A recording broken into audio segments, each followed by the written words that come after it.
this sequence of Rosh Hashanah, Yom Kippur, and then Sukkot has a really, really profound lesson for us in life generally. The fact that we start with Rosh Hashanah and Yom Kippur, and then that leads into Sukkot, and Sukkot is, for Pesach, we say, when we, in davening, when we daven on Pesach, we say the special Shmoneh Esrei, we say Zman Cheroseinu, the time of our freedom, the time of our liberation. And on Shavuos, we say Zman Matan Toraseinu, the time of the giving of the Torah. On Sukkot, what do we say? We say Zman Simchoseinu, the time of our celebration. Because that's what it is. It's about joy and celebration. That's the foremost feature of this Yom Tov. And the fact that that follows Rosh Hashanah and Yom Kippur is sort of an, I don't know if analogy is the right word. It's not an analogy as much as sort of an archetype of the sequence of the way that things work in life in reality.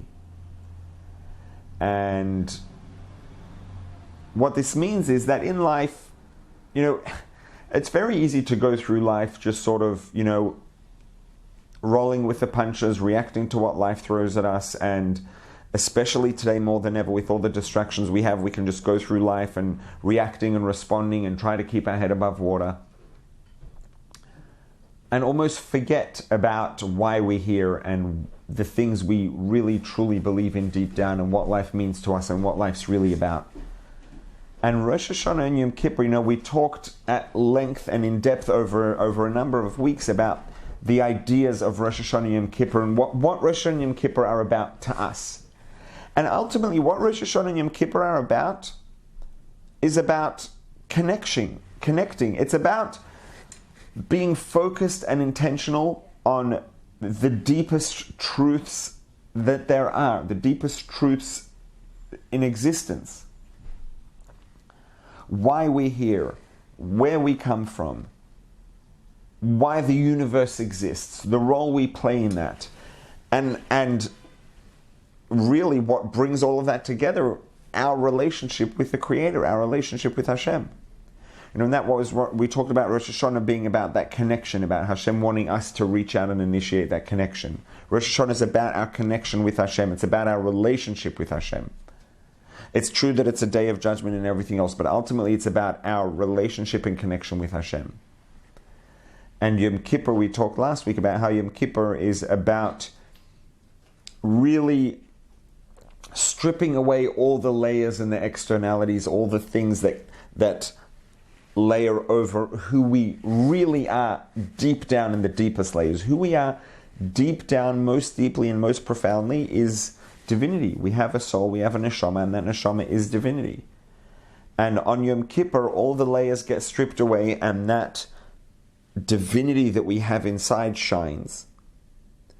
And that's where the forgiveness, that's where the atonement comes from. So what Rosh Hashanah and Yom Kippur are about getting down to the core of who we are, what's important in life, what life's about, straightening these things out. And you know what? It's not easy. It's a lot of work. Rosh Hashanah and Yom Kippur, doing them properly, it's real work. It's real, it's not physical labor, but it's probably some of the hardest work we could ever have to do if we really want to do it properly, confronting ourselves and figuring these things out.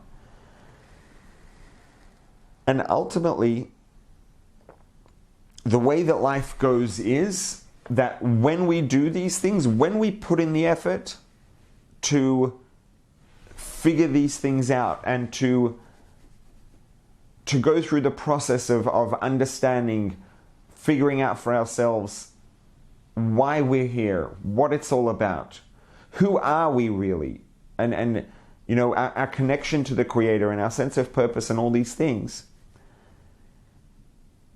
Working through this and processing it leads to having a stronger sense of meaning in life.